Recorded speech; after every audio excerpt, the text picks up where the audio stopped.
Okay, happy to be here today. It's a sunny day here in Belgium. Just a moment.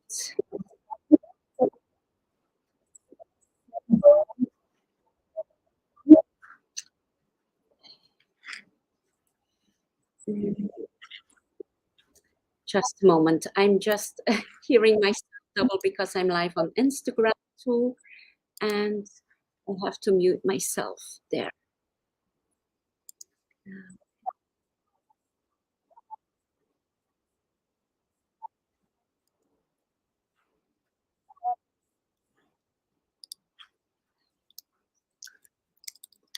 I'm just logging in. I have to end my video here. So, okay. Hope you are doing fine. Um, Hope that you are enjoying some beautiful days. And today we will be talking about powerful kindness.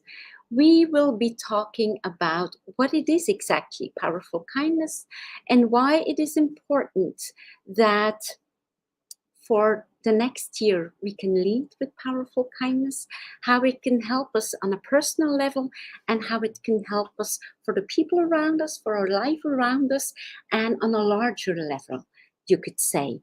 Um, what is powerful kindness? Why do we need the word powerful in kindness? If we use the word powerful in kindness, it is because kindness has very often been seen as a weakness. Kindness has been seen as being a doormat, being nice with people, accepting disrespectful behavior just because you think you have to be nice and kind to be a good person. The word powerful in kindness is added because the powerful means that you set healthy boundaries. It means that you can be kind and still speak up for yourself and be firm. Be very powerful and in not allowing disrespectful behavior and in not allowing that people would treat you in a okay in just a moment. Save changes, having some issues here. That even if people are rude or disrespectful with you, you can speak up for yourself in a very kind, firm, and powerful way.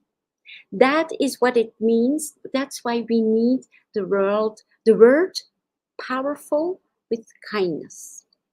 It is in being, in leading with kindness, and in every time that people would treat you in a rude and a negative or disrespectful way, you speak up, and in speaking up, that you will not accept that behavior. You stay out of the negativity of that person. You stay out. You act in kindness as a choice. It is a choice for your own energy, for your own behavior. So, in fact, in staying kind in all sorts of situations, which is not always easy, it is a training. It is a gift to ourselves. And that's why it is so important to add to the kindness the powerful. And having both. It's not about power only. It's not about being in your power and abusing or misusing that power. No, it's about being kind. You have the two poles. You have the power and you have the kindness and the compassion. So, in creating healthy boundaries, in not allowing people to come in with a certain negativity, in you could say your energy field, you leave them outside. You can stay in your own kindness without having people interfere with that, because it's important to, I would say, to, in discernment, it's very important to see which people in your surroundings are there just to suck the energy out of you, or to just, when you leave them, you always leave, happy to see you too, you always leave with like depleted, you leave them, you feel like exhausted or even frustrated. Just, like, become self-aware. If you are with that person, how do you feel after meeting that person? If every time again, if that person is like in a cycle of victim mentality, if that person always complains and blames, be very, like, use your discernment. You don't have to spend time with people who are in that blame and complain energy, who are always, getting, complaining about their health, about life, about their job. And we have to be careful, of course. We can vent. We can have a difficult day, and we can vent. We can say, wow, this was a horrible day. But then it's important to turn it around. It's not that you become fake positive. You can, like, you embrace whether it's your own feelings or listen to friends who had a difficult day. It's not about getting away, and only be surrounded by fake positivity. Not at all. In a compassionate, kind behavior, we know that everybody can have a difficult day, and it's important that we listen to friends, and we, like, we sympathize, and we just listen. We are there. But if you have people in your surroundings who do that time after time after time, and you feel like that is their narrative, it's their way of being always, you could say, being drained in talking like, oh, my life is horrible, my husband is horrible, my job is horrible, without having the turnaround and saying there are always solutions. You have the power within you to turn things around. It's very important to become aware of that. So you deserve supportive and positive people around you. You deserve supportive and powerful and positive, let's say, husband or partner, friends, family. And if you have here and there that very negative person, you can stay in your kindness, you can stay in your positivity, and in radiating that, in overflowing, like your cup overflowing, then you can, maybe they will pick something up. If they're too closed, if they're too, not willing, if they're just, you feel like they are in a part enjoying being in that, victim mentality, in that powerless mentality, then it's better to bless them and take distance. And that's something that is very important. It's not about, gossiping about people. It's not about, like, judging people, blaming people. It's always about, we bless them, but we know for our own well-being that sometimes we have to take distance of people for our own well-being. And you will hear me talk, when we talk about kindness, it's always about self-kindness first. It's only when our cup is filled with self-love and self-kindness that we can share it with the world. There is no other way. If we are just, kind to get something back, then we are in a mood of, we are desperate to get attention. We are desperate to get love. We are desperate to get kindness from someone else. Well, it's not found outside there. It is found within you. You are the source of your kindness. You are the source of your love. And once you know that you are the source, you won't be chasing. You won't be chasing friends. You won't be chasing a partner. You won't be chasing a job, attention, appreciation, because it comes from within you. And in sharing it, it will return automatically. If you share love with friends and you have those supportive, positive friends, it will come back. If you will share value in your job, then it will come back. If you share, let's say, in your free time, if you're a friend who is contributing to organizations or whatever, then it comes back. So in knowing that you are the source, that's a very powerful realization. We don't have to chase outside ourselves to find whatever fulfillment or happiness or kindness. It is us, it is within us first. And I think that that's a very, like in the powerful kindness, those are two very important aspects. The powerful is the self-empowerment, is going from a very powerful mentality in your life. You could say a victor mentality instead of a victim mentality. And the kindness is in being a gift to the world, in filling yourself knowing to the core, you could say, that you are a worthy and amazing human being just for being born. And you do not need, let's say, millions of money to be someone. You do not need 50 degrees and 20 titles to be someone. You are someone. If you can see that, if you can see your own value, if you can see how valuable you are, you radiate that to the world, whether even in a professional atmosphere. I'm very down to earth. I'm a manager in one of BMW many dealerships, and I'm very much into the real world. And even in a professional atmosphere, we can carry that attitude of powerful kindness.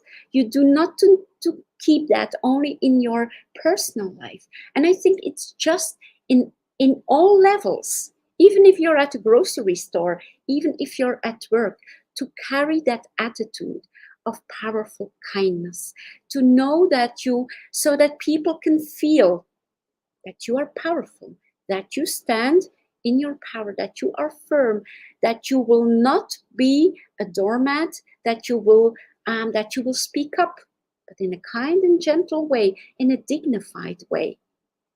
And that always, it's a way to break cycles. If we see in the world at this moment so many negativity, so many wars, we could get, you could say, desperate.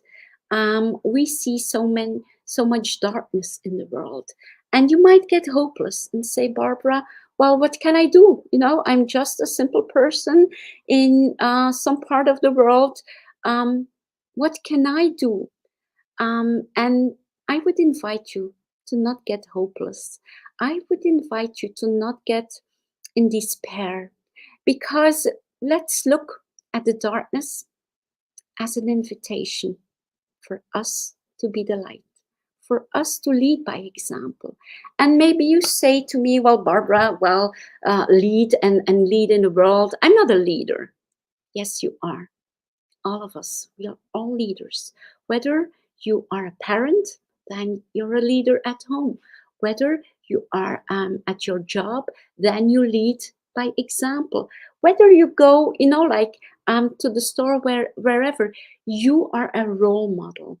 And I think that the powerful kindness can change our lives on a micro level, and it can change the world at a macro level. So in our lives, in adopting an attitude of powerful kindness, and maybe right now you are in a very challenging situation. Maybe you have financial problems. Maybe you have health problems. Or maybe you have problems in your relationship. Look at the situation with honesty. Look what it is, what the gift or the blessing is in that situation. Is there something that you can learn from this situation? Is there an invitation for you in this situation? Let's say you have a very difficult colleague at work. Maybe that situation is an invitation for you to deepen your compassion. Maybe it's an invitation for you to um, to look beyond that difficult, like that difficultness of that colleague. Maybe that colleague has severe issues. And again, it's not about becoming a doormat at that moment. No, you can stay out of the difficulty or the way that that person behaves. You can start modeling a new way of being. You can even build a bridge to that person instead of going immediately into judgment. So maybe a difficult colleague is an invitation for you to deepen your compassion. Maybe your bossy manager is an invitation to deepen your compassion. Or maybe it's just an invitation for you to develop more self worth and to learn to speak up for yourself. Maybe your relational problems are also an invitation to look within yourself. Do you still have um, do you have topics or maybe wounds or inner hurt that needs your loving attention and that needs healing? So every difficulty is an invitation for you to look deep inside you. What is it within you that needs healing? And it is when you have used that self kindness and healed yourself, you could say day by day, week by week, that you become that powerful presence. So you start on a micro level because it has no use to want to become, you could say, a lead with powerful kindness if you cannot demonstrate it under your roof in your house. If you cannot demonstrate it in your daily interactions with colleagues, if you cannot demonstrate it in at the store, if you cannot demonstrate it with your parents, with your kids, it's about starting at a micro level, but to never forget to include yourself because you need that loving attention first. It's always important to fill your own cup first. So powerful kindness can be on your personal level. It can help you. And at a micro level, maybe you're in a situation in your life where all goes, like relatively well. You have a good job, you have a good marriage. But you think, well, I'm here in Belgium, or I'm here in the Philippines, or I'm here in the States, or whatever in my small village. What can I do to help, like end um, all that darkness in the world? And I think in modeling on a daily level already that attitude, and on even on social media posting positive messages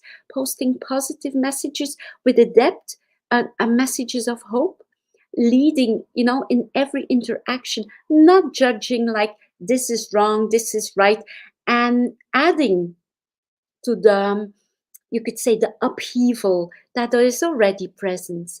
um, and I think that that's very important, that we do not participate in creating more drama and more blaming, but that we can see the world as a kaleidoscope, and um, that we add more to building bridges, that we add to bringing more peace into the world, rather to go into even more division. So that's how we can start to lead with powerful kindness in 2024. It is in, first of all, looking within ourselves. What is it within us that needs healing? Looking at the situation we are in right now, seeing, is there a part, whether it's on the level of your relations, whether it's in your professional life, whether it's in your, you could say, spiritual life, is there something that still need to be addressed, that still need to be healed, so I can show up in the world in a more loving and powerful way, and not look through the lens of my wounds, look through the lens of my, you could say, my insecurities, and address the world from that place. No, look at your insecurities. We all have them. We were all brought up in a way where, in a very competitive world. As a child growing up in a competitive world means that we develop from an early age on those insecurities. If you can see that it has nothing to do with you, that it was a coping or a reaction from childhood on, then you can turn things around and say, okay, that self talk that is negative, that narrative that is negative, pulling myself down and becoming more insecure, even, is a way that I can let go.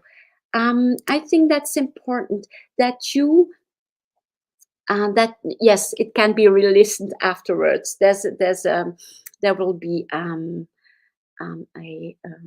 replay. There will be a replay. So, in looking how you look to the world, and look very much at your triggers. If you are triggered, every time you are triggered, it says something about you, not about the person who triggers you. It is something that arises a certain response or reaction within you that needs to be addressed.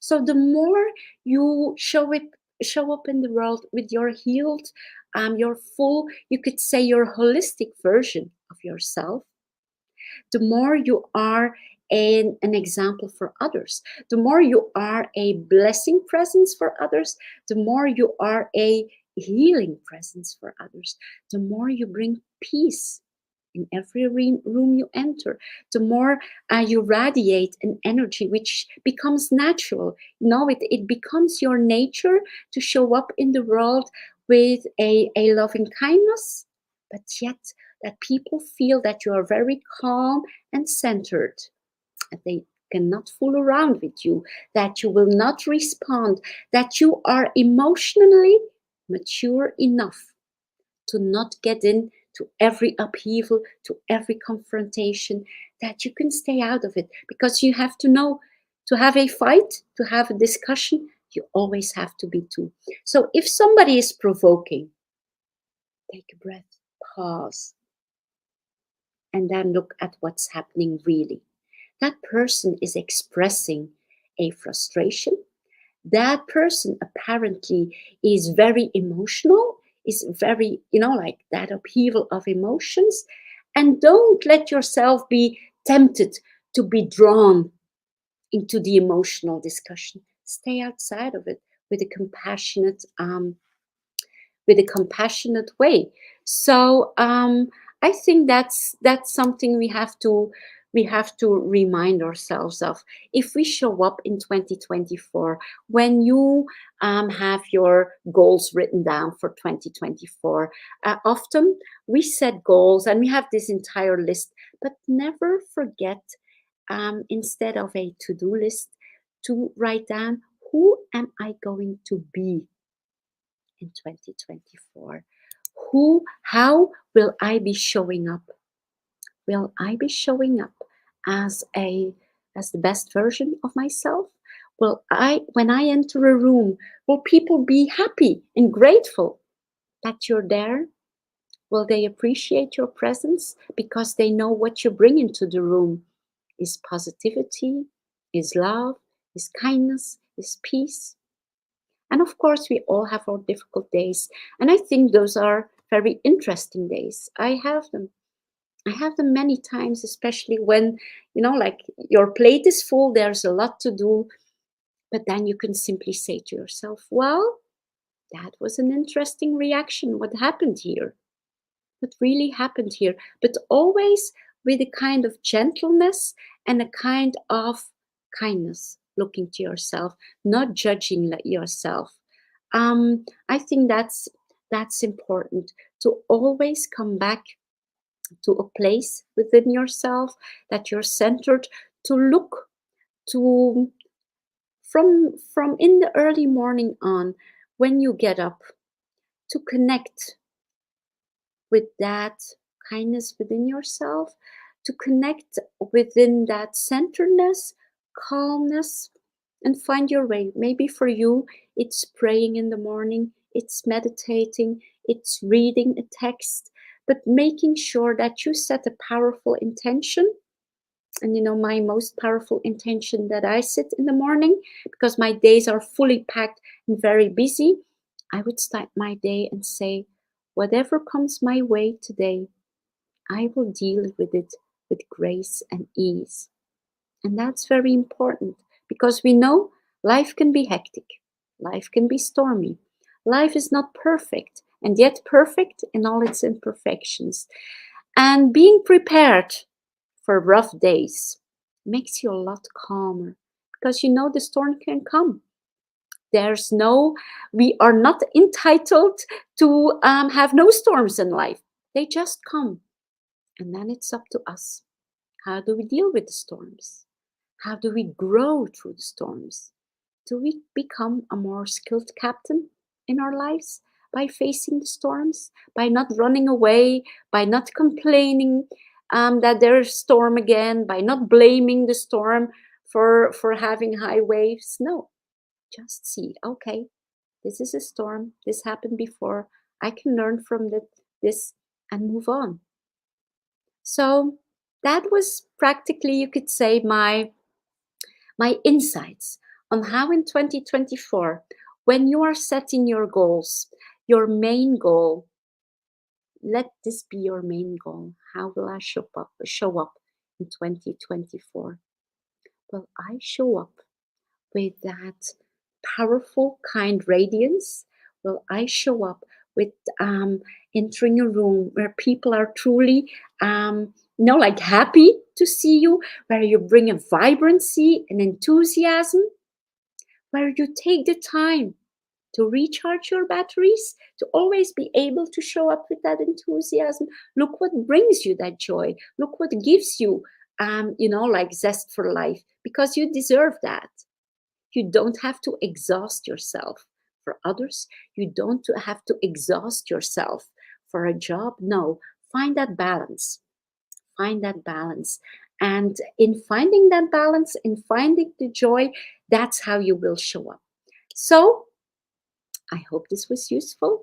If you want to find out more about my life philosophy, which is on how to go through life with powerful kindness, do not hesitate to look for my book, which is available on Amazon and on many other platforms. I thank you for watching and hope to see you soon. Bye bye.